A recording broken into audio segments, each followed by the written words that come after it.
to meet everybody tonight, and so we'll open it up a little bit later. Everybody starts out muted.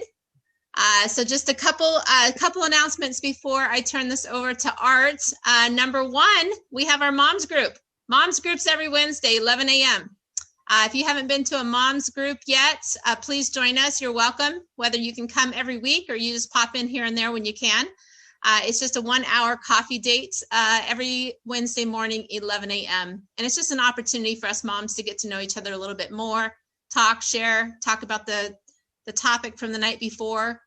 So please join us. If you need the Zoom link, just reach out to me via text or Facebook or however you reach me or Kristen, and we will get you the link. And then a lot of you have been asking, when are we going to resume Solution Groups Live? And that is coming. We do not have a date for you yet, but I do believe we probably will make that announcement next week. We have a team meeting coming up on Thursday with our team. I see all you guys clapping. Everybody's like, thank God. It's been a long, 15 months or so that we've been doing Solution Groups via Zoom, and we're really grateful for the technology of Zoom. But we sure miss seeing you all in person. We miss hugs. We miss the Battlefield family, the energy. If you have never been to a live Solution Group and you've just gotten to know Battlefield since COVID and this Zoom is all that you know, just wait. Just you wait. You haven't seen nothing yet. There is nothing like a Battlefield event. And so we really are looking forward to resuming. We will still offer Zoom, of course, as we did before. We always use Zoom for the long distance people, but COVID has allowed us to get a lot better at Zoom and a lot better with the technology, and people that can't make it live because of distance can still join us. So that will still resume. And yeah, so we're having a team meeting for our team Battlefield on Thursday, and then we'll be kind of making a plan on a timeline, and then we'll announce it to everybody. And speaking of that, one of the things that we need to accomplish before we open up is we're refurnishing the building.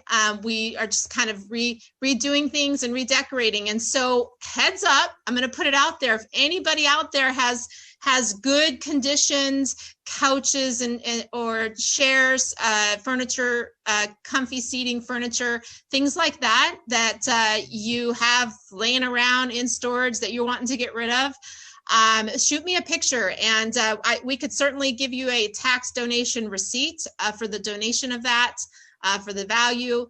But if you have something that you just really been wanting to get rid of, shoot me a picture. We're not looking for just anything. So I mean, we're just looking for nice furniture that would work. So shoot me a picture, and it just might be able to be used to help furnish our space. So we'd appreciate that. And I think that's it. So are you ready? Kyle's comedy, are we ready? I think we're going to start. We're going to first start with you and what you went through this week. So this week Angie lost her mother, and I picked her up at the airport Saturday night, and she was in shock, and you could turn all the way off. You could tell, kind of disorientated, didn't really know where to go or what to do or what direction. And, that's kind of pertinent to what I was going to talk about tonight. And so anyways, in honor of Angie's mom, we're going to play her favorite song and just take a minute and listen to it. So here we go.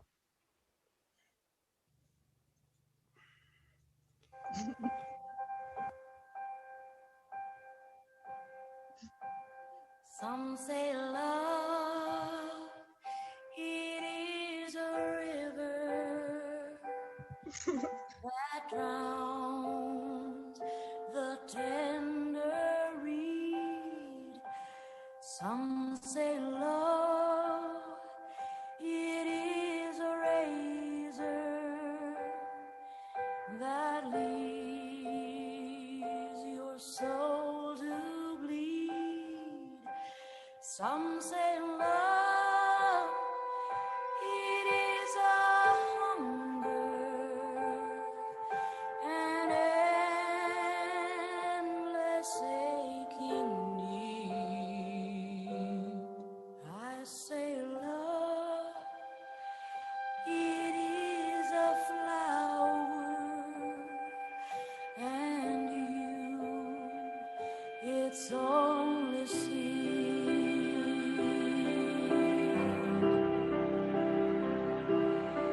It's the heart afraid of breaking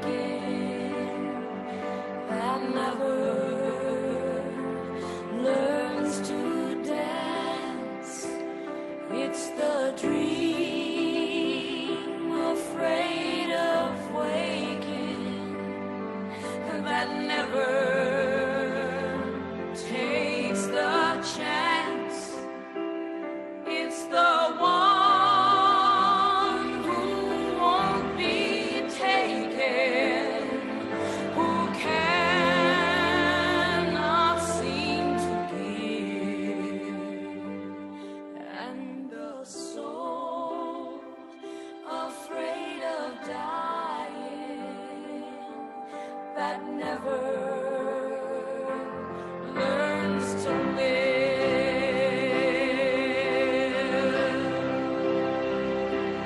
When the night has been too lonely and the road has been too long, then you think that love is only for the lucky and the strong. Just remember in the winter, far beneath the bitter snows, lies the seed that with the sun's love in the spring becomes the rose.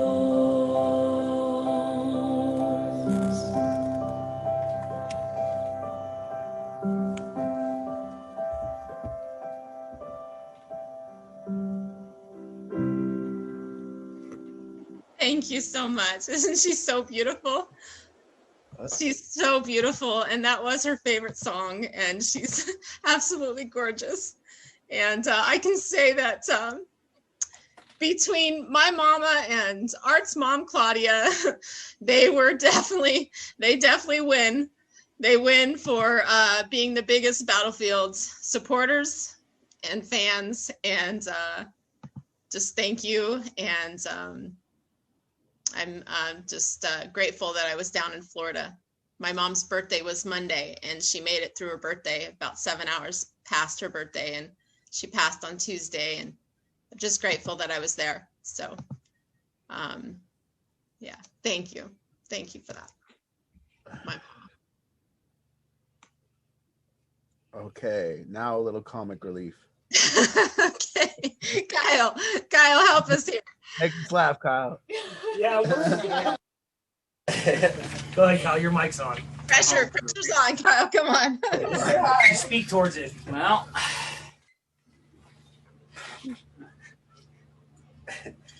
my really sexy neighbor came to me the other day, and she was telling me about how all her clothes on her clothesline have been going missing lately, and now she's got to call the police, and they're going to do an investigation. I almost shat her pants. Your panties were gone and you almost shat her pants. I was wearing her pants. Oh, all right, I get it. Yeah. Can you say shit though? I guess so. Shut is the past tense of shit. Oh, okay. Yeah. All right. Trying to do it proper. I was talking to my dad, and I told him, I said, Dad, you need to learn to embrace your mistakes. So he hugged me.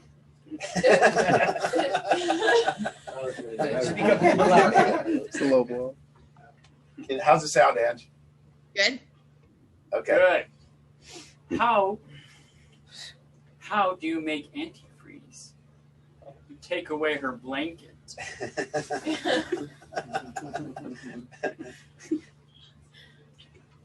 I found out that Bruce Lee has a vegetarian brother, Brocco Lee.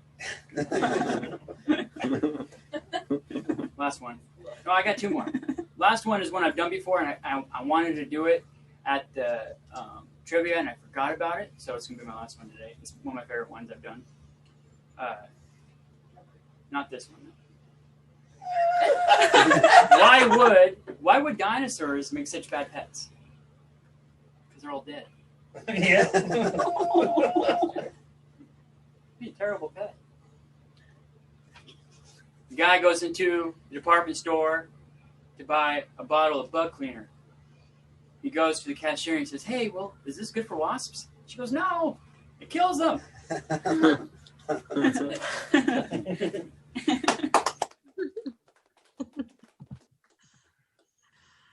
Thank you, Kyle. All right, we're ready to roll. I'm really going to try to navigate this tonight without complaining when it's what I really want to do. So it's kind of a way to kind of get this out and then go somewhere with it. But I think it's just a weird, strange time. It's a strange time for everyone, and it's definitely the most peculiar time in my life. And my father always taught me, like when I was younger, he said that, throughout your day and throughout your week, he would tell me, he would say, you need to sit down when you get in the car and you start it up, or when you do anything, what you need to do is you need to sit there and you need to ask yourself what's going on.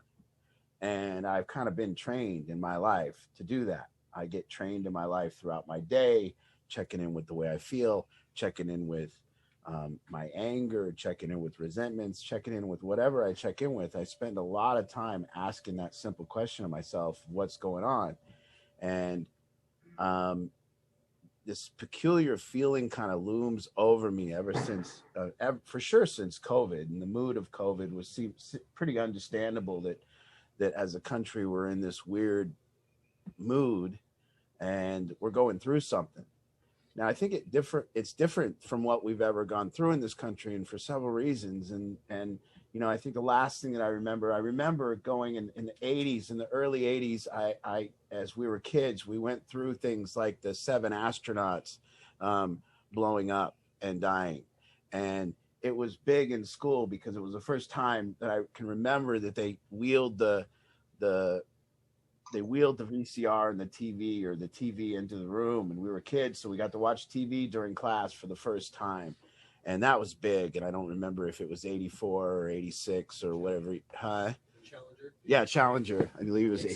Yeah, and so there was that we went through, and as I go to list these things, I want you to kind of see that something's different. And the next thing that happened was Reagan got shot, and that was also a big deal in our lives. We were kids, and we got to be in school, and we turned on the TV, and President Reagan was the attempted assassination on Reagan. And that was a big day. And then you go in, and January 17th, 1991, if anybody knows this date. And I hope I'm not wrong, but I'm pretty sure I'm correct. It was January 17th, 1991. And I went to the AC/DC concert. It was at the Tacoma Dome. And on that day at the AC/DC concert, we also went to Iraq, and we began to blow up Iraq, and it was the first Iraq war, and Bush Sr. took us into Iraq. And what happened that night was a crowd of about 40,000 people started chanting F Iraq, and in that room it was intense. Right before AC/DC started, the whole stadium was in unison at the whole dome was just rocking with that chant.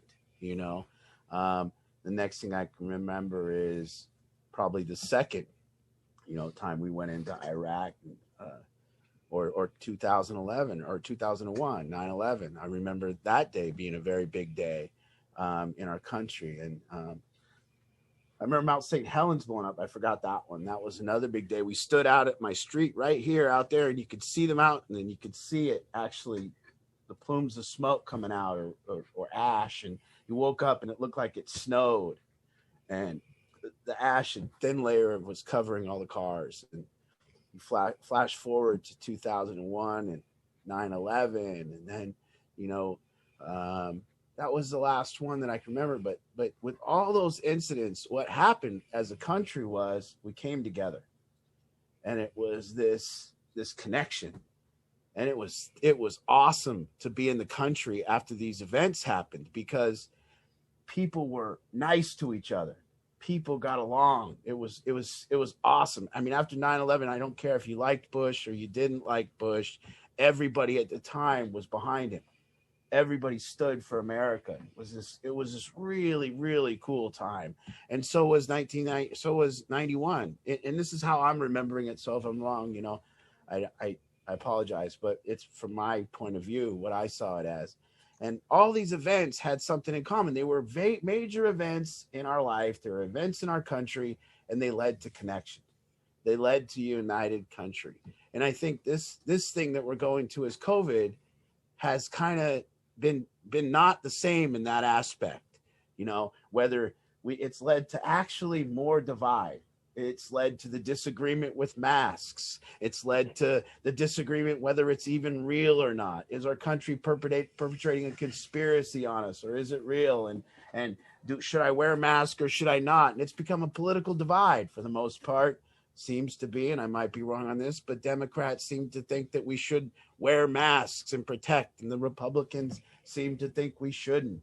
And where you stand on that kind of also is who you connect with. And so there now becomes a disconnect if your friends want masks, or if your friends want, now there's vaccinated. So it's a disconnect of whether we should get the vaccination or not. And people, if you see the arguments over it, you see the arguments over Trump and Biden, and you see this, and it's the first time that we've had a major event in our country, and it's led to more of a divide in our country. And I might be wrong on that, but that's the way I see it. And I see it as, as you all sit here tonight, I sit in the crossroads of these two companies that I kind of been a part of. One is called Rebuild, and one is called Battlefield Addiction. And in Battlefield Addiction tagline, it says connecting the addict, the family, and the community. And that was kind of hot. That was kind of like what we did before COVID. We thought that was going to be easy, and I think we've gotten to a position with both. Excuse me. Someone's not muted.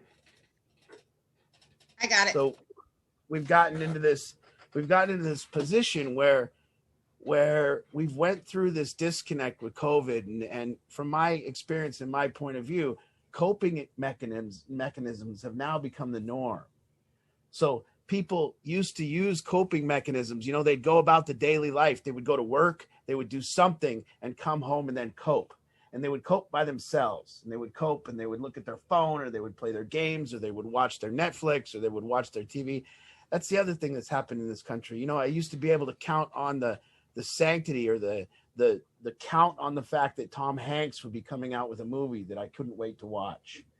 That Denzel Washington was going to be producing something good, that John Travolta was going to make a movie that I wanted to watch, that Meryl Streep was going to make a movie, and we can't even count on that. So now as we come out of this country divided, we come out with not knowing what's true, not knowing what's not true. We've come out with a disconnect, and that leads to this new thing of like, okay, we're rebuild recovery here, and we're supposed to be connecting communities and families. And I think what's happened over this period of disconnect and this period of COVID is a couple things. One, we've come out of it in shock. It's over, but we can't convince anyone it's over. We've said take off their masks, but nobody will take off their masks. They're still wearing them. We've said, hey, listen, we need to move on, but nobody's ready to move on. Nothing's opening up, as you can see. Seems to be still, there's this COVID mood, this leeriness. Nobody knows what's going on. Nobody's really, and I have to ask myself, hey, what's going on here? What's going on with people's connections? I think it put pressure on everyone's connections. It put pressure on our mental health. It put pressure on our addiction, and pressure burst pipes, and pipes have broke everywhere. And connections have severed. And now we're dealing with this world that it's turned into. What it's turned into is turned into kind of an uncertainty of which connections are real. Which of your connections are real? What is right? Is our connection with the government real? Are they telling us the truth? What do you got going there, Trav?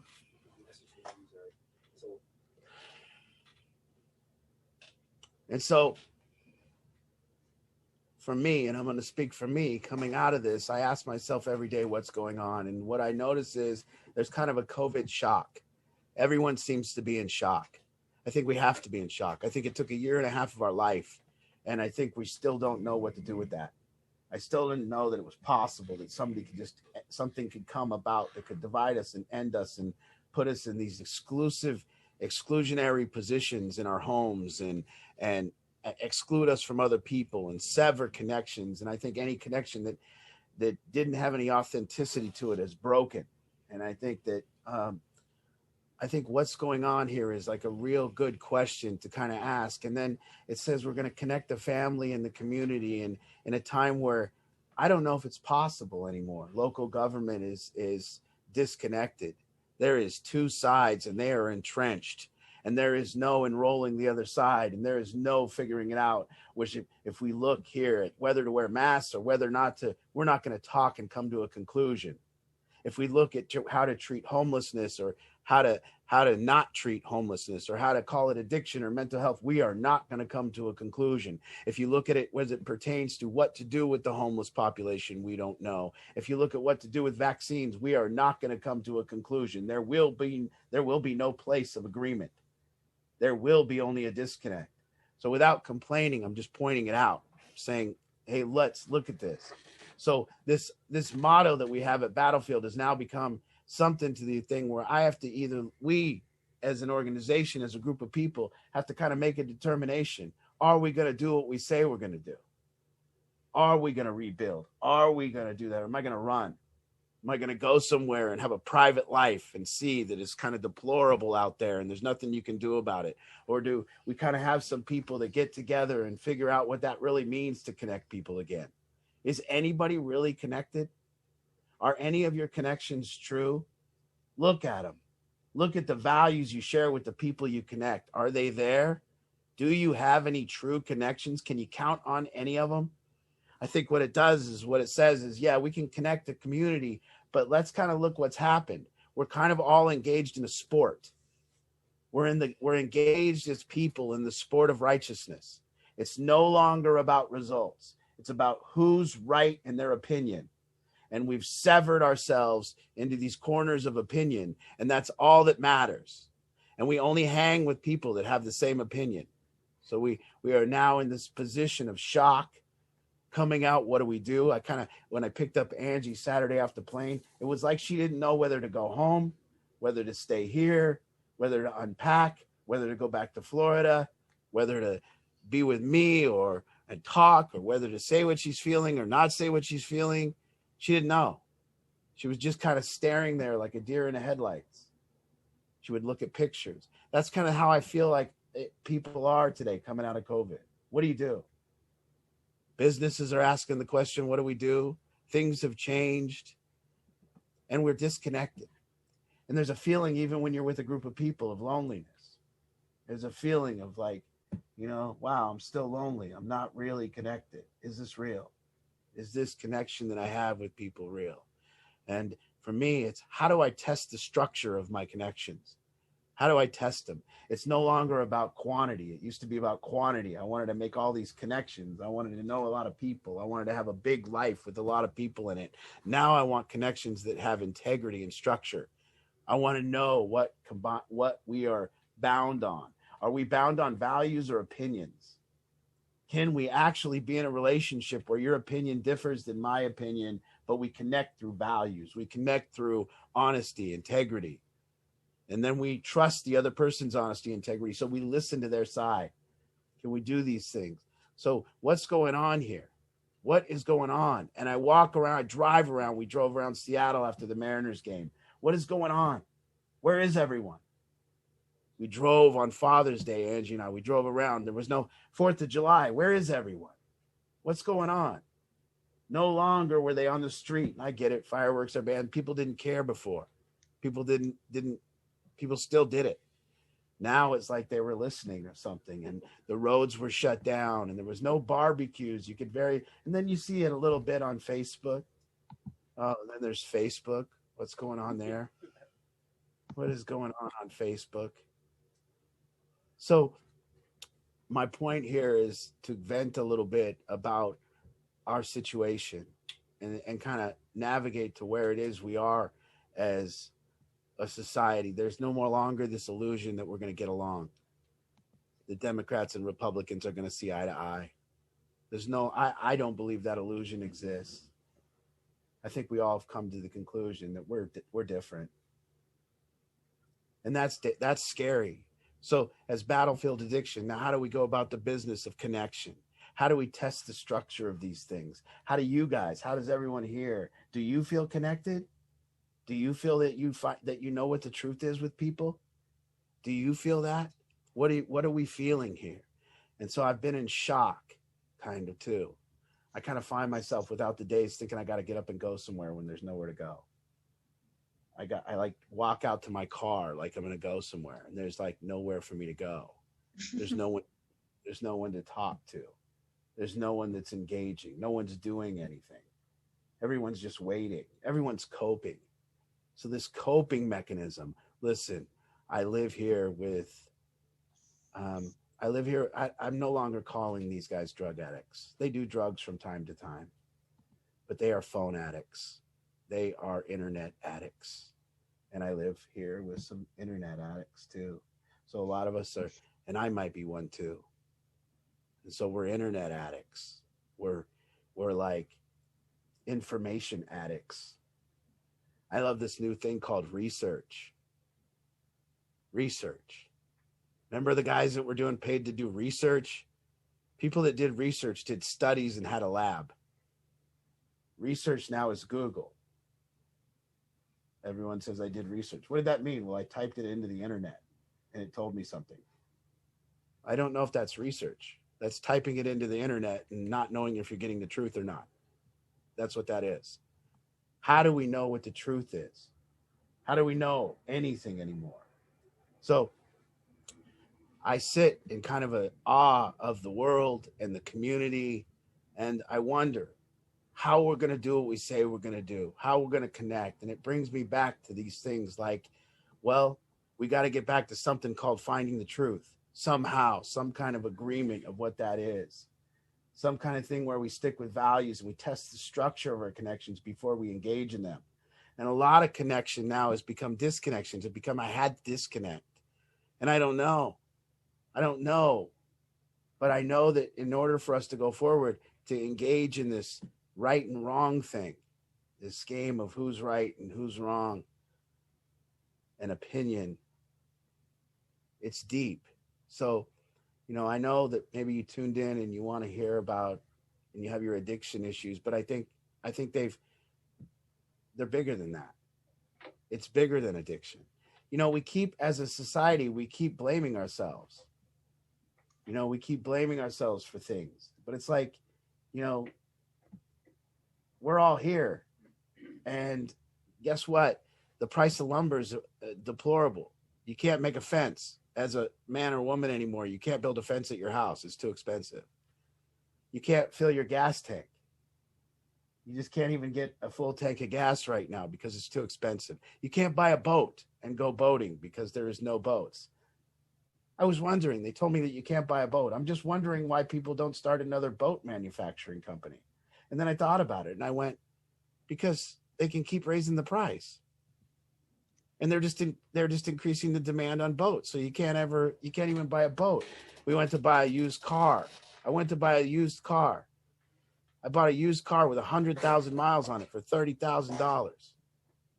For the first time, if you've leased a car 2 years ago for 60 grand and paid for 2 years and went back to the lot, they would have told you that the car is now worth 65,000. You have equity in your lease. It's the first time in maybe history that you can have equity in a lease on a car. And the government is telling us and then there's inflation. There's all this money that's being printed. And so the value of our homes are overinflated, and the values of our everything we do, the value of a dollar is overinflated, and all of a sudden, or underinflated. Now, all of a sudden, everyone's got tons of cash. What's going on here? What is really going on? So tonight, through connection or whatever we're doing here, kind of just leading a discussion about, like, I don't know. I don't know about addiction treatment. I don't know about connection. I don't know about this or that. And starting to come to the conclusion where what's going on is a question that I have to constantly ask. What's going on with money? How come my house is worth so much? Why? What's going to happen here?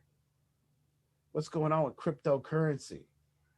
What the hell's going on? Nobody knows what it is, but everybody's talking about how it's good. Oh, I've done my research on cryptocurrency. What did you do? You Googled it. And some guy that wants you to buy it told you to buy it. And then he's got some of it, so the price went up. And then a guy wanted you to sell it, so he said sell it, and noticed that when he sold it, you sold it, he bought it. And then he make money off it. But you did your research. Where do you go to do research on vaccinations? Everybody's telling me they've researched vaccinations. Where'd you go to do that? That's insane. Google is not research. It's just other people lying to you about what's true or not. So here we sit. You know, in a time that we're saying battlefield addiction connects the community, I'm asking, what do we do about that? What do we go about this? And you're all here, and then maybe you feel disconnected. Maybe you feel lonely. I do. I feel lonely in a group of people because I don't know what's true or not. I don't know if they're gonna stab me in the back or not. I don't know anymore. I don't know if they're telling me what they believe in or they're telling me what I want to hear. Because we want to be able to get along, right? So I think we're coming out of this time of shock, and I'm just here to say, I think it's easy that we could all get on here and fake it with each other. And I think all of you, you can come on Tuesday night and listen to me and nod your head and tell me you agree with me, but do you? And I don't know. We might see each other in the store and say hi or whatever, but are we connected? What's the structure of our connection? What is it based upon? Was it based upon, oh, he kind of believes what I believe, so I like him? Is it based upon honesty, integrity? What is it? So for me, I spent the last 6 hours today kind of figuring out what we would talk about tonight. And what's going on here is all I can kind of say. And I get in my car and I drive around the community and I go, what the hell is going on? It really feels like we're being lied to by people. It feels like something's up. Felt like maybe COVID wasn't as serious as it was let on. I don't know. But here we are. Is COVID over? I saw Inslee open up the thing. Why are they still wearing masks? Are we going to be doing this for the rest of our lives? I went to the DMV to get the boat licensed, and they all wearing masks. I said, it's just going to be how it is. I need to wear a mask in the DMV. And they said, yes, we don't listen to Governor Inslee when it pertains to what we do in our business. And I thought, I saw the Washington State emblem on their thing, and I thought, wow. Wow, you guys at the DMV, the Department of Licensing, You're like he's wrong. For Washington State, don't believe in what governor. Oh, okay. So I wore my mask in there after COVID. I don't know what's going on. What the hell's going on? And I think people don't know. People are in shock. What do? Do you go back to work? What just happened here? What's on TV tonight? Oh, nothing. We've used up TV. There's nothing left. There's nothing left. When's the next Tom Hanks movie come out? Oh, he stopped? John Travolta got a new movie coming out? Denzel? No? What are we doing? So you look and I say, what's going to start? The only thing I can think that really can kind of do this is kind of like testing the structure of our connections and really getting down to business with people, tending to them. Here at all week, we've been talking about things that are unattended just need to be tended to. How anything that's unattended kind of goes bad. If you don't attend to your yard, it goes bad. If you don't attend to your illnesses, they go bad. If you don't attend to your mold problem, it goes bad. You don't attend to the health of your body or your car, and if you don't attend to your mental illness, and if you don't tend to your connections, You have to tend to them. You have to look at them. You have to see, and we have to analyze our connections. We have to see if they're real, first of all. We have to see what the values that lead that connection, second of all. We have to see if the structure holds up. We have to check them. So we're connecting the community. What does that even mean? What does it mean to connect an addict with his family? Do you want to be? Or truly, do you want to just stare at your phone and use that coping mechanism? Come on. What is the deal? What's going on? So for me, I've gotten to the point where I'm at a crossroads in my life. Either I have a really private, small life and I do my thing. Or I have to look at this community that we live in and I have to do something about it. I have to look and say, this is deplorable. Facebook has changed the complexion of our society, where people with power, because they have Facebook following, get to just say their opinion, and other people jump on and ruin other people because of their other opinion. So we're looking for things in their personal life because they have an opinion about something political, then they get destroyed. So people don't talk and say the truth. So I worry, okay, now what are they going to do to me if I come out and try to say that it's bad to keep giving stuff to a drug addict? You can put me in jail? So what do we do? So I'm encouraged to listen and lead the discussion tonight, and that's all. But I'm in shock. I'm in shock of the way when you drive around the community. I'm in shock of the way it is. I'm in shock when I went to buy a car. I'm in shock when I looked at the price of lumber. I'm in shock. You know, it seems everywhere I go, they tell me that I'm on the other end of a screwing. They just tell me. I go wherever it is, and they go, well, you're getting screwed because I'm getting screwed, basically. I went to the car lot, and they said, well, we're going to have to screw you right now because we're getting screwed. And then I order a contractor, and he comes over, and he goes, well, I'm going to have to screw you because I'm getting screwed. And you know, I went and I got a boat, and the guy that sold me the boat, rest his soul, or not rest his soul, but bless his heart, says, I got to screw you on this boat because I just got screwed on my boat. And plays, you know, everywhere you go, there's a screwing. And then I look around and I don't have anyone to screw after that. So I want someone to screw. So I want you guys to come and let me tell you why I need to screw you. It seems to work for everyone else. You know, here's why you're getting screwed. You go to the gas station, they go, here's why we're screwing you. You go buy a watermelon, they go, wait, we're screwing you. For some reason, COVID has affected the watermelon supply. Yeah. Doesn't matter, whatever it is. Go to buy a blanket right now. They're going to tell you that because of COVID, they're going to screw you. Doesn't matter. So who do I get to screw? I want to screw someone. No, you're the end user. I'm the end user. Yeah, that's it. Yes. I just get to screwing and look around and have no one to sleep. No. So anyways, maybe I'm whatever. But the tonight, you know, for whatever, I'm down. Look it. That's not to mention that I'm excited. I'm not mentioning that I'm very, very excited. I'm very excited for what lies after this. I'm looking around ready to play. Who wants to play? Let's go. Who wants to get out of the house? Who wants to play? Who wants to have a barbecue? Who wants to have 150 people over? Yeah. Who wants to meet live and in person and kiss each other's cheeks? I'm going to rub my face. I'm going to rub my face. I ain't washed my hands in 2 weeks. How's that? You know? Yeah, I ain't washing my hands no more, and I'm gonna touch my face. You know, and if I see one more mask, no mask is legal. Yeah, I'm gonna rip it off their face when I see that mask and say, "What are you doing? Ruining my life." Yeah, but I'm excited. I'm excited what it brings, and I'm excited for the opportunity to connect.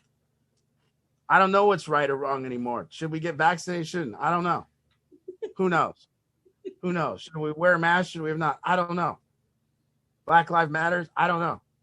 I mean, I don't know about the movement. Is it good? Are they buying houses with the money? I don't know. That's what it says on Google. Who gives a shit what they say on Google? I don't believe any of it. I don't believe it. I believe people are good. I believe people are good. They just have a different point of view. And sometimes their point of view is excruciating to listen to.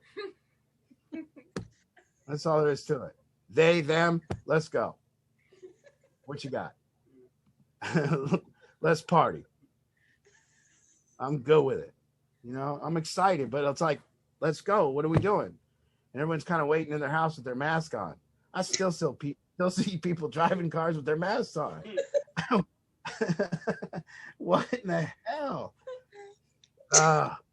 And what is going on? What's going on? So, Still wears masks. And Yeah. 2 masks. yeah, 2 she's masks. fully vaccinated. Yeah, 2 masks and they're vaccinated. Here's There's our- kids who are scared to take their mask off, like my. Well, it kind of, whenever they're wearing the mask, it's like they're saying you people. Yeah. Why are you? It's like they're saying you people. Well, why are you wearing that mask? Because of you people. You disgusting people. Here is our. I'm clean and sanitary. Look at you disgusting people. Here is our. Google is wrong right there. Yeah. Google is wrong. This road does not go through Canyon Creek Trailhead. Yeah. Please don't drive down my driveway. Yeah. I've done my research. It does go through the. Yeah. So anyways, we can talk a little about addiction, but it's not just drugs anymore. You know, we're dealing with coping mechanisms. We're dealing with people that cannot put down their cell phone, cannot stop watching the same show that they watch over and over and over and over again, cannot put down the phone. It is nasty to watch. 6 people in a room with this device that was set out to make us connect to each other. Every form of connection that they've created to tell us that we were going to connect better with that form of connection has divided us. Every single form. Facebook, every social media dividing us, every phone, every mechanism. It was much better when you called somebody on a landline. It was better when you had to come over and eat together with no phones, because they wouldn't be talking to another person. They'd be talking to you. Now somebody comes to your house to dinner, but they're talking to somebody else. It is insane. What is going on? COVID has shook us up. Shock. But we need to wake up. Live again. Let's go. We go out on the boat. It's nice. But there's phones on boats too. If I see one more person, we went to the 2 Mariners games. There is people, and this is 100% true. There is people that are going to Mariners games specifically for the selfies. Yes. 100% specifically Yes. to do selfies. Not at all interested in baseball, not interested in anything, just a selfie to post driving to Seattle. They're getting in my way. Yeah, we saw it. Those 2 girls in front of us. Yes. They got there in the 3rd inning. They get there in about the 3rd inning. They take a selfie. They don't watch the game. They go and they get some food. They come back. They take a selfie with the food. They play on their phone for 2 more innings and left in the 6th. That was the entirety of it. And right when I saw 2 girls at the Mariners game together, I thought, they don't like baseball. Why are they here? I figured it out. A baseball game used to connect America. Now it divides us. We're in need of some desperate connection, some structural change. Okay. Oh, this is so good. This is a great conversation. I hope we have a lot of people sharing. This is so good. Everybody's nodding. Everybody's totally getting it. And this is great. So anybody who has anything to share, any questions, please raise your hand. There's a raise your hand feature. If you're new tonight, we definitely want to meet the new people too.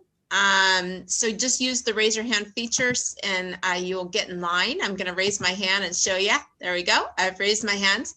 And then Katie's dad just sent a meme. I sent it to Travis. So for art, everybody, we can put it up on the screen, and that's from Katie's dad. It's great. Wondering if it's racist. You got it? Yeah, 1 second here. All right.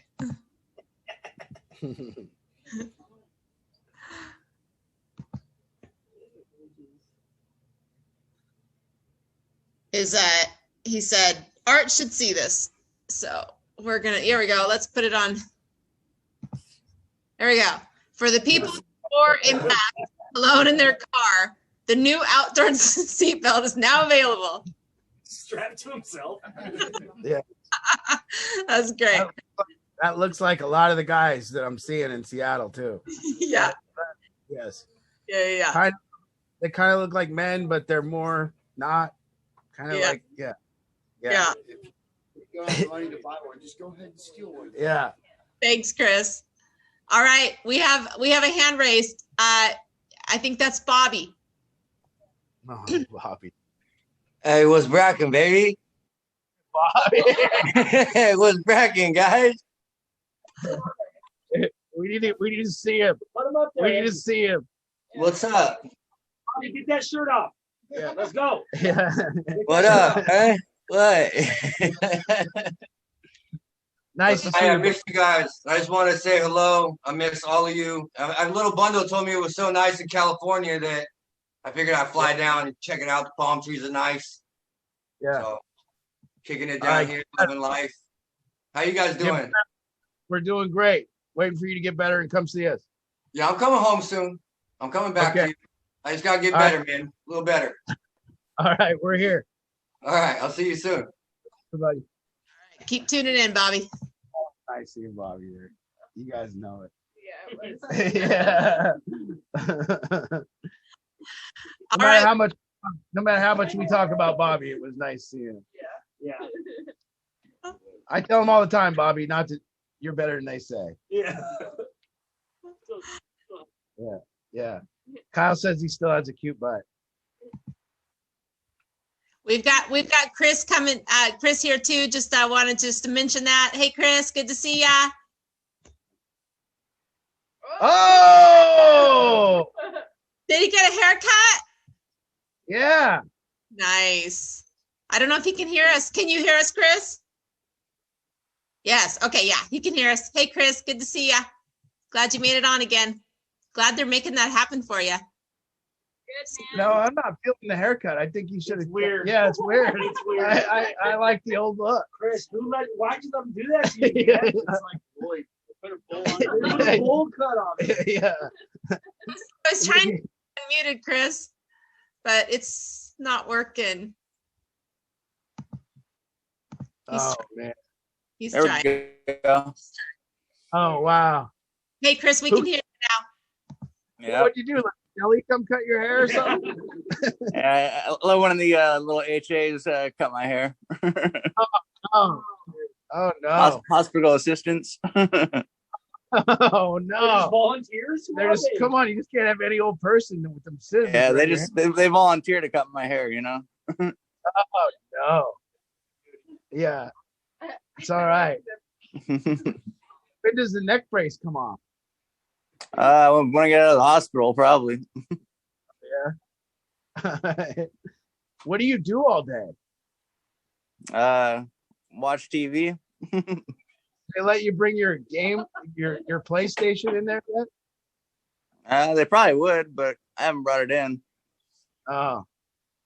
You been able to sneak any smokes yet? Yeah, I went out for a couple smokes. Oh, really? Yeah. Any outside food yet? Yeah. I had a couple people drop some stuff off. Who's the most beautiful nurse that takes care of you? Is there anyone? Yeah, there's a couple of them. Yeah. You know what shift and when they're coming in? Yeah. They work the night. They work the night shift. You're such a snake. Yeah. Chris, we got a picture of the back of your haircut here. Oh, looking good, dude. No, I didn't get the haircut. I got the shave. Oh, really? Yeah. Well, your hair, you've just combed it or something then. No, it's that long. Oh, it's hanging back. Yeah. Wow. All right, Christopher. Nice seeing you, buddy.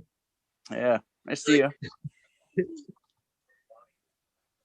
All right, who's next? Where's our new people out there? I actually saw some new people.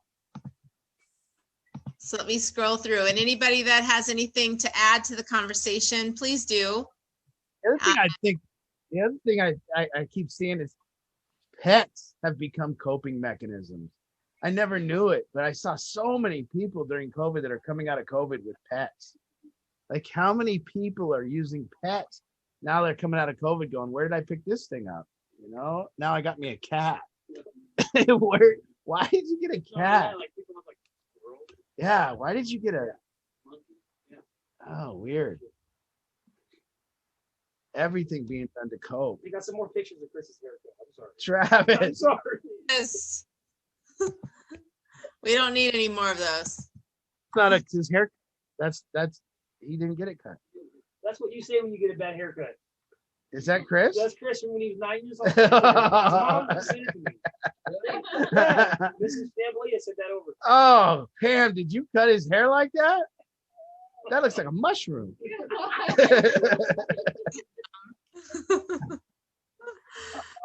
That was a cute little mushroom. He was a fun guy. Oh. We've got some new people out there, but their cameras are off. And so I'm thinking maybe we won't hear from them tonight, but if you turn your camera on, we'd love to say hi to you new people, get to know you a little bit. Let us know. Lots of cameras are off tonight. So Thursday night, we'll be meeting here as a team. And this is kind of the discussion. Where's Battlefield going? What direction does it become political? Does Battlefield become an organization that engages in the politics of connection? And that could be a possibility. And do we take a stance on things and engage in that kind of deal? And these are the questions that I ask when I say what's going on. I ask myself if we're going to lead this movement, or are we going to do something like that, and kind of stop the insanity of how our local government treats addiction, our local government treats homelessness, and what they're doing. Travis told me about up in Everett. Yeah, they built 30 tiny homes for $1.5 million. And so they created a law that said if you're homeless, now that you have to, they can only make you leave the park or leave the bench or not sleep in the city if you have somewhere to go. So now they're going to grant these tiny homes to people that are sleeping on a park bench. And once the 30 homes get filled up, they can no longer use that law that says they have to switch from enforcement to education. Yeah, they have to switch from enforcement to education. And it's insane. That is such an insane idea that 30 tiny homes are going to do anything for people. And so, this whole way that our local government is attacking this problem, or actually, misappropriating funds and really throwing money down a hole that will never come out. So these are the questions we're asking. Okay, we got a question here, Ange. I think Tyler's got a question. So, can you hear me? I have a headset on. It's a little choppy. There, maybe Sit still. You got to stay still.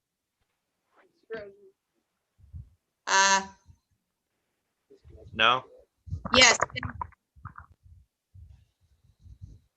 Okay, well, can you hear me? Am I good? Yeah. I haven't been on here in a fat minute. I was just wondering, I know tonight was just about COVID and shit. But I've been going through a lot of anger and stuff. Are you going to be doing the curriculum and stuff? I was going to start tuning back on. Yeah, we'd love to have you, Ty. But yeah, we tonight is the curriculum. Really, it's about kind of what kind of connections do you have in your life? Are you sure about those connections? I want you to look at them and test the validity of the people that you're connecting with. What values do they have? What are the people that you are connecting with stand for? That kind of thing. Asking yourself this thing, because maybe your anger is coming You know, we don't know what to do. We're feeling lonely. We're feeling lost. We're in shock. And I think that needs to be stated, that America is in shock, that we all as Americans are in shock over what happened. It's been a kind of a traumatic event in everyone's life. And the traumatic events that preceded this one all led to connection. We united around those traumatic events, where this one we haven't. This one's different. But yeah, Ty, keep tuning in, bud. Nice to see you. Yeah, could you send me the link for like next week? Put me on there or something. Yes. Hey, Ty, if you can shoot me a message, I'll shoot it to you. And then it's the same link every week. So once you have it, if it's in your box, yep. And then if it's in your messenger box, you'll have the link each time. All right, cool. Nice seeing you guys. You too. Thanks, Ty.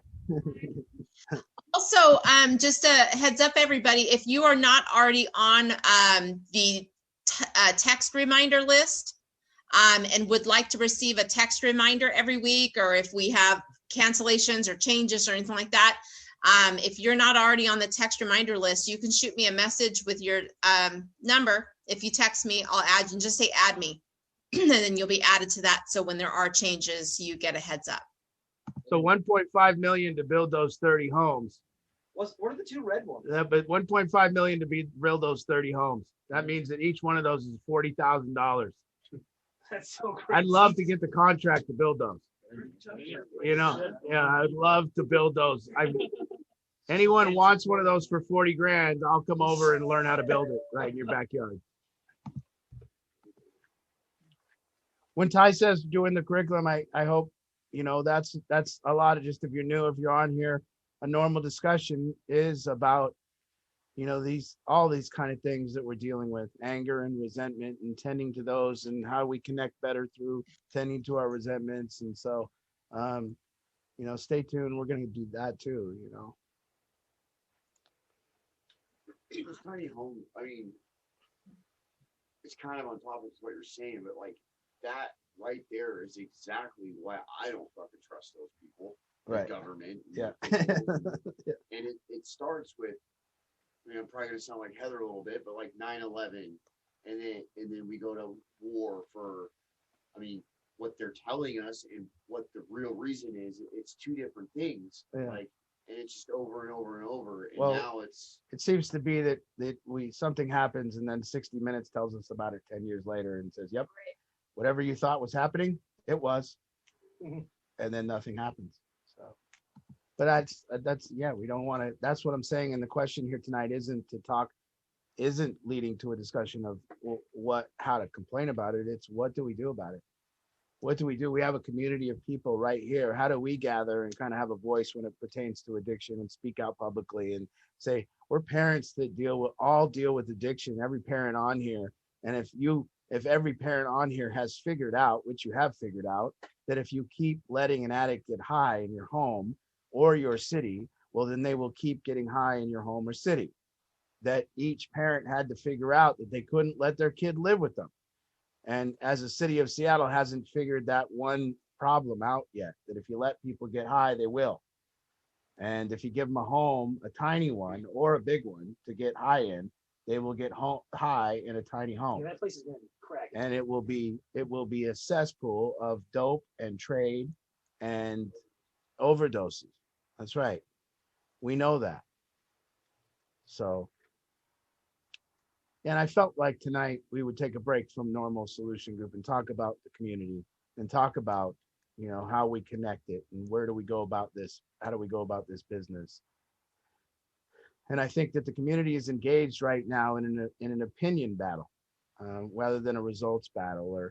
And it's very tough because they say we're doing things based on facts, but everyone's facts are skewed. They're always skewed to meet their opinion. So anybody that tells you they got facts that support their opinion, that's what we deal with. We deal with, evidence-based. I've been in the treatment world for a long time. And the one baffling phrase that I hear people say is evidence-based. And I think to myself, what in the hell are you talking about? What does that even mean? How did you come up with that evidence? And then you find out that what the treatment center did to get their evidence-based results was they called a drug addict that was at their treatment center and asked them if they're getting loaded or not. Yes. and the drug addict said, "No, I'm not." Yeah. And they went, "There it is, another success." My mom walked the phone in and she goes, "Travis, it's Pastor Pat. He's doing a checkup call." Yeah. And she gives me the phone and he's like, "Are you still sober?" I was like, looking at my mom like, "Yeah." Really great. Yeah. And they chalk it up to success and say that's their evidence. You know? All right. So we have 20 minutes left. This is your opportunity. Any questions out there? Let's get some addiction questions. Anything you have, let's go. I see Deborah Finch. I haven't seen Deborah in so long. Will you say hi? Come on, girl. It's been a long time. Deborah Finch is way back from the beginning days, from when we first started Battlefields.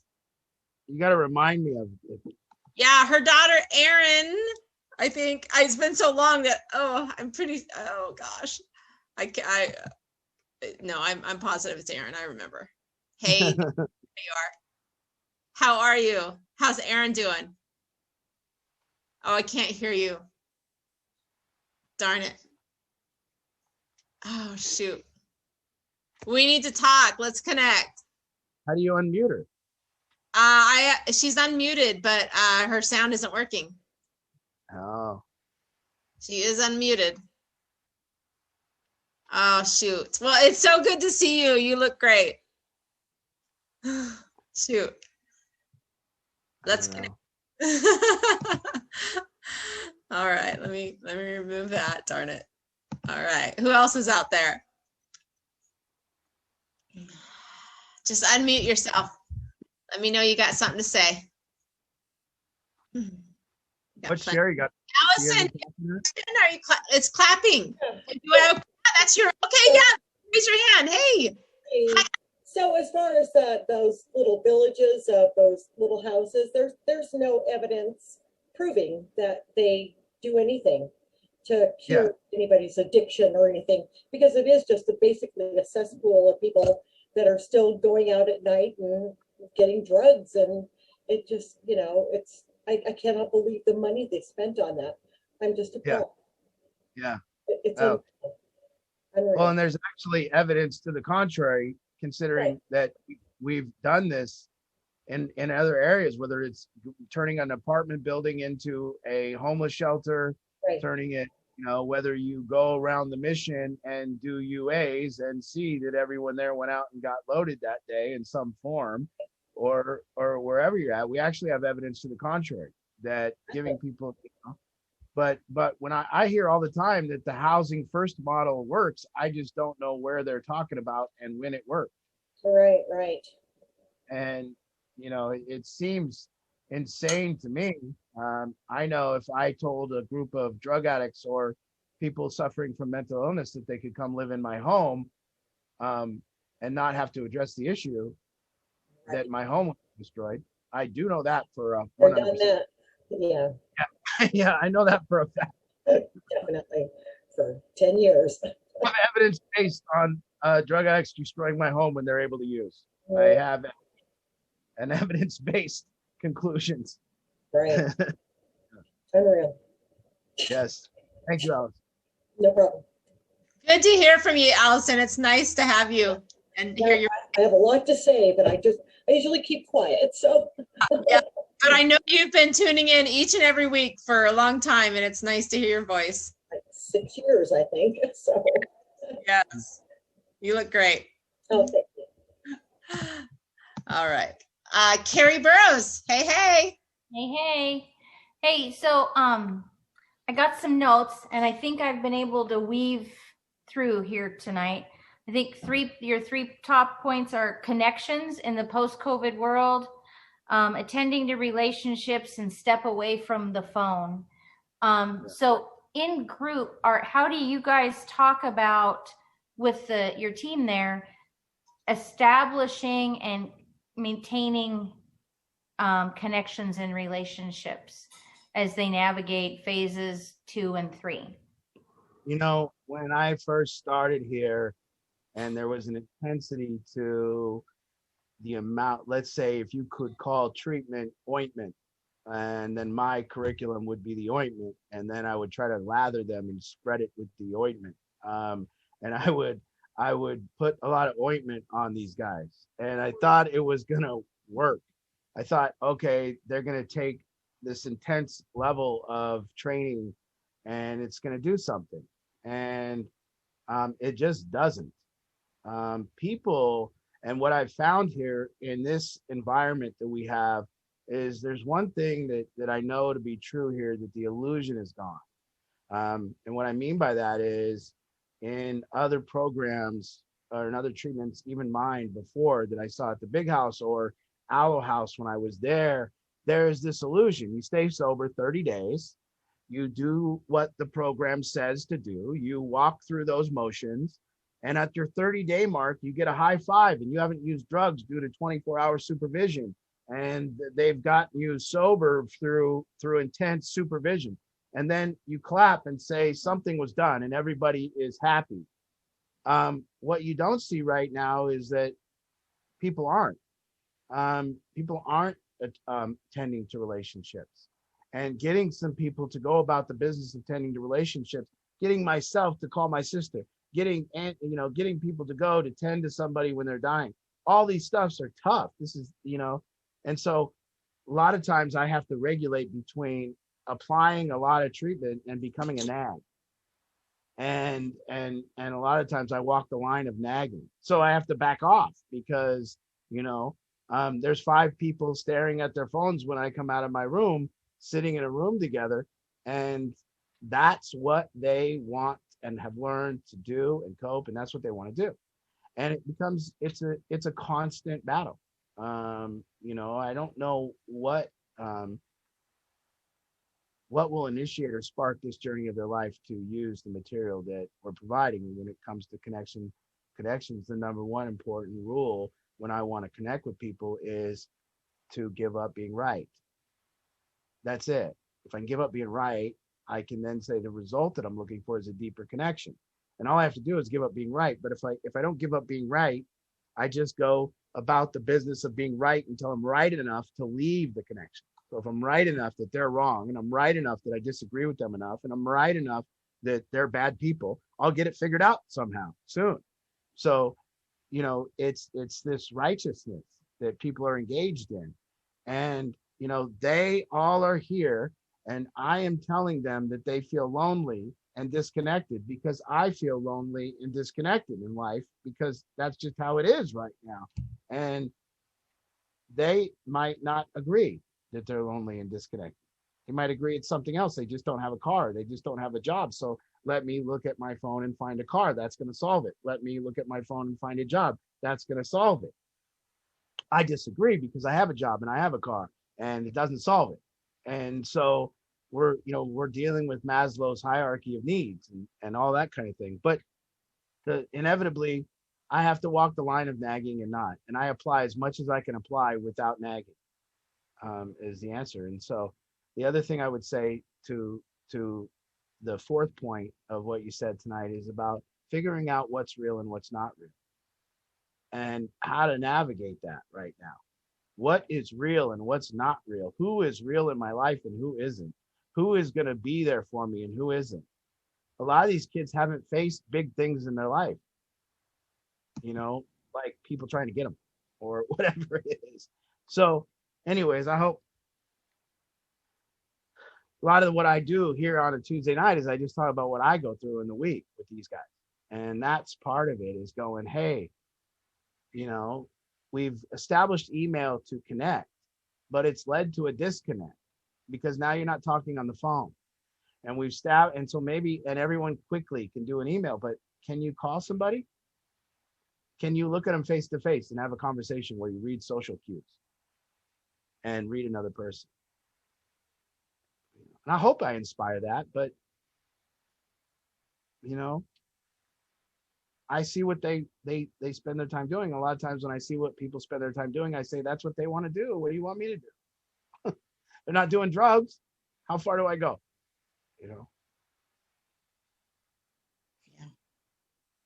How far do I nag them on the other aspects of their life? Well, I guess when you have these conversations, what type of feedback do you get? You guys want to answer that?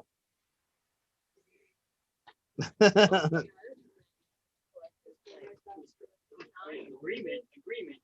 Yes. It doesn't happen, but no action. Yeah. Agreement followed by a lack of action. That's where you put it.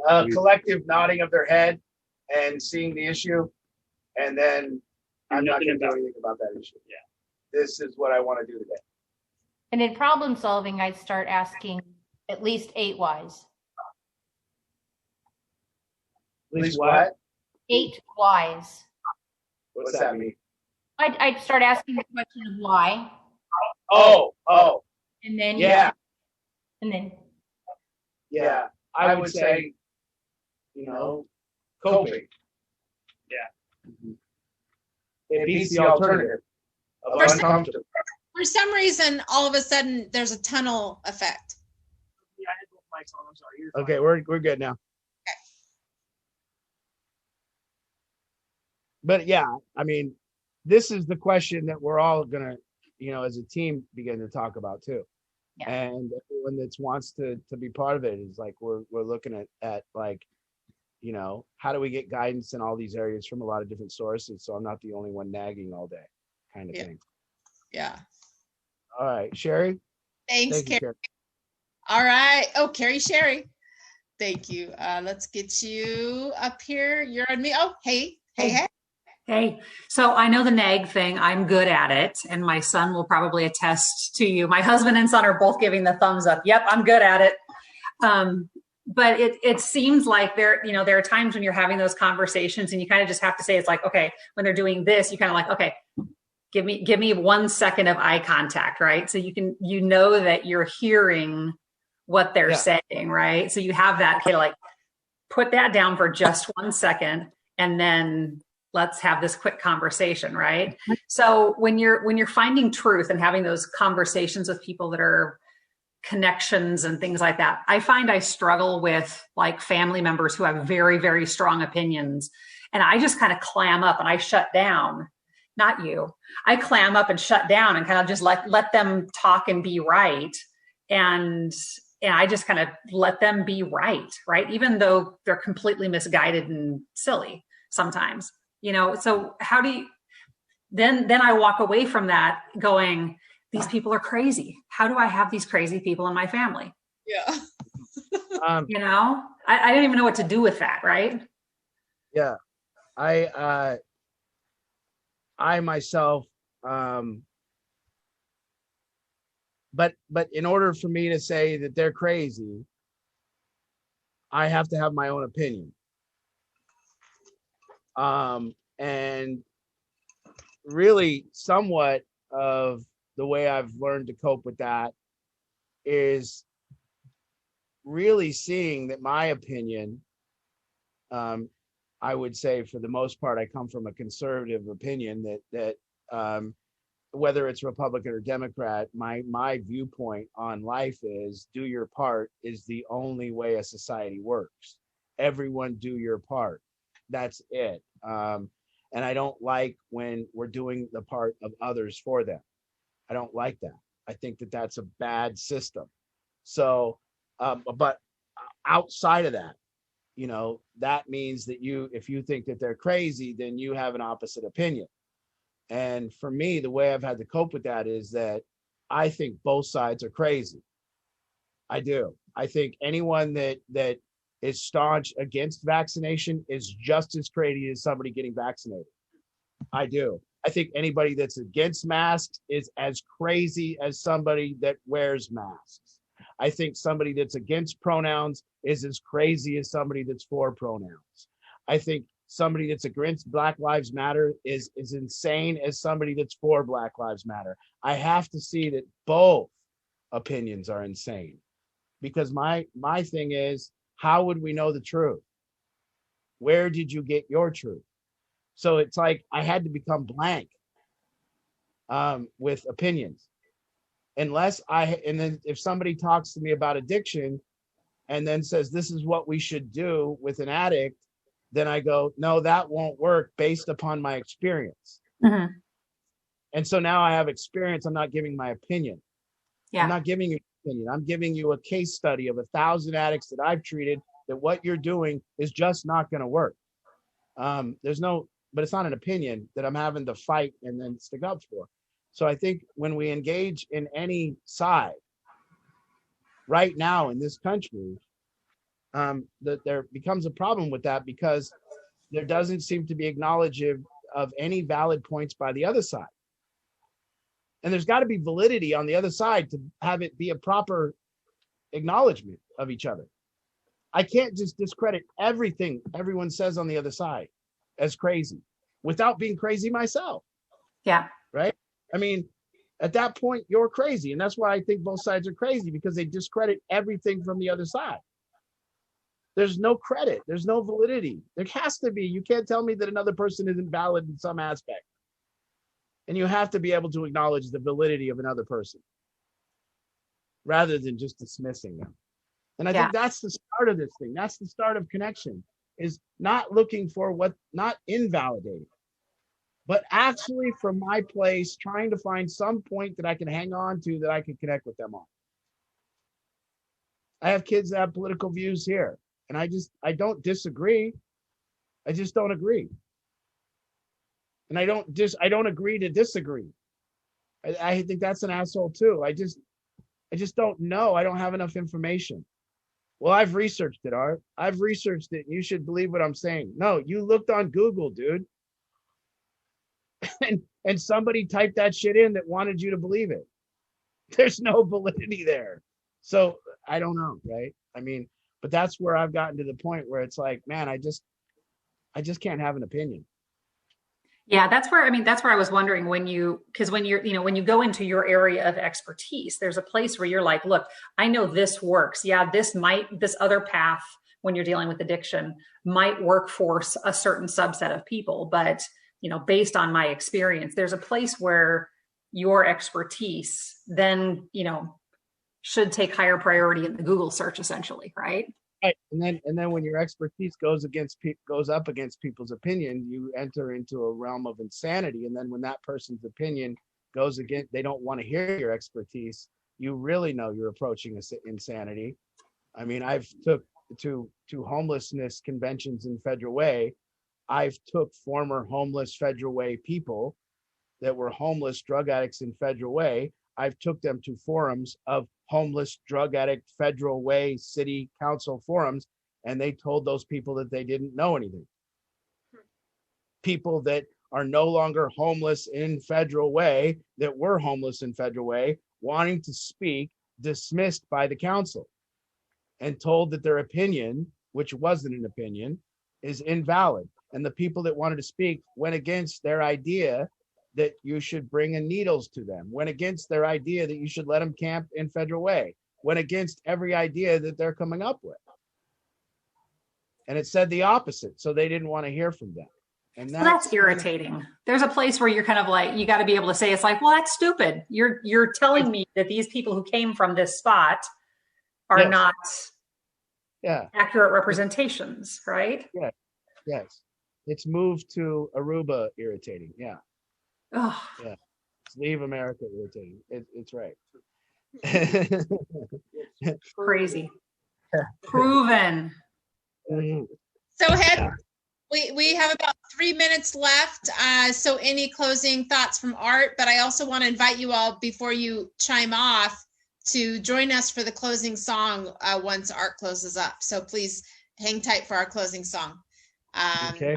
But if there's any any quick last questions, we'll take it. Otherwise, Art can go ahead and share any. Thank you, Sherry.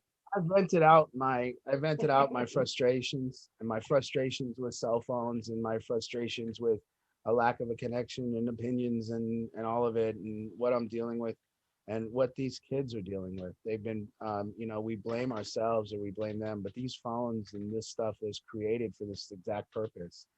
I mean, in my opinion, it's created for this purpose. It's the wealthy in this country giving us a device to stare at so they get more wealthy. And we sit and do nothing. And You know, there's no angst over that. And there's no rebellion. It's just it's just pacify us with things on the internet and we'll go away. And it's lending to the screwing of the middle class and the screwing of all of us. And, you know, this is the first time I've really ever stated any of this kind of stuff. So for me, I looked at our tagline at Battlefield Addiction and I said, it says connecting the family. And if I'm going to be Battlefield Addiction, if we're going to go forward with this organization and we're all going to be part of it, then how are we going to go about the business of actually doing what we say? How do we connect this community that's so disconnected? How do we actually do it? How do we be a group of parents, group of people that speak out about addiction and give the proper means, the proven ways of the proven from our experience ways of dealing with things, and saying, no, emphatically, what you're doing will not work. And the reason we know that is because we tried it. We tried it in a similar model. You say that if you let them shoot up in a safe place, they will stop using drugs and choose treatment. Well, I say that I did that and I let them do that at my house and they almost died. And I say that I had to kick them out eventually because they didn't choose treatment. And only when I kicked them out did they choose treatment. Only when I told them I will no longer accept it. I say all the time, just you know, I'll caution this, and I'm saying I'm not blaming. I'm saying a lot of kids use drugs and are behaving the way they behave because their parents still allow it, because you haven't hit bottom yet. You haven't got to a place where you will not take one more minute of it, and they know it. See, the thing about getting to a place where you can't take one more minute of it is it's not words. It's a knowing. It's when you arrive at a place as a family where you no longer put up with it, and the addict is convinced that you won't put up with it. See, the judge right now, we have someone in our program right now that's pushing the limits of the judge. And the judge has to act, because this person will push the limits of the judge until the judge acts. And that's what happens with addicts. That's what they do. So, you know, coming out of COVID, figuring this all out, reestablishing, and this is precluding the team meeting that we have to you know, Thursday night here. And I'm kind of just saying, let's get revved up. And there's one of two directions. We either shut it down or we get like boisterous and we get out there and start doing something and we make a difference. And that's what I'm trying to inspire and say, who wants to make a difference? Who wants to say, hey, we don't care. Black Lives Matter, no mask, vaccine, no vaccine, Republican, Democrat. What we want is a clean street and a place to live and a nice community and some connection. And to do that, we're going to have to start connecting on values rather than opinions. We're going to have to start connecting on, are you honest? I'm honest. Cool. Then we can differ in our opinions because we're both honest people. Good. So this is the thing, is let's test the structure of our connections. Let's rebuild. Let's rebuild these things. I sit here with a company called Rebuild, and I wonder why I name it that. Because now it's at this time where my life has come to this clearing, and all my connections, a lot of my connections have been severed, and I'm rebuilding new ones. And what I learn now about connection is that the connection must have a foundation. It must be a foundational structure to it. So that means I tell the truth, you tell the truth. If we can both do that, we can have a connection. If we can both have each other's back, you know, regardless of what you believe or I believe or whatever it is. So, I just wanted to leave that out. Next week, we'll probably get back to, and I also wanted to say, I still thank you every night for you guys tuning in and allowing me to come into your living room and coming into ours and being able to be part of this, because it is very cool. And it's an honor to see that you still show up for us. And I can't wait to do live solution groups and get some barbecuing going and some energy and some music playing and have a good time. So we're going to get that going very soon. Again, stick around for the closing song, I guess. And, you know, if you need to, I don't get many phone calls or texts. And if you have something to say and you think of me during the week, Angie, let them at me. Let them text. I don't get any texts anymore, so nobody calls me. So Nobody has your number, Art. We've always protected Art's number. I'm open to somebody giving me a call or text. So please reach out. We got a lot of things in the works, and we'll be introducing those in the next couple weeks. And we're making moves, and we're going to crank this back up. So here, again, thank you for coming in, and listen to the song, please. Thanks, everybody.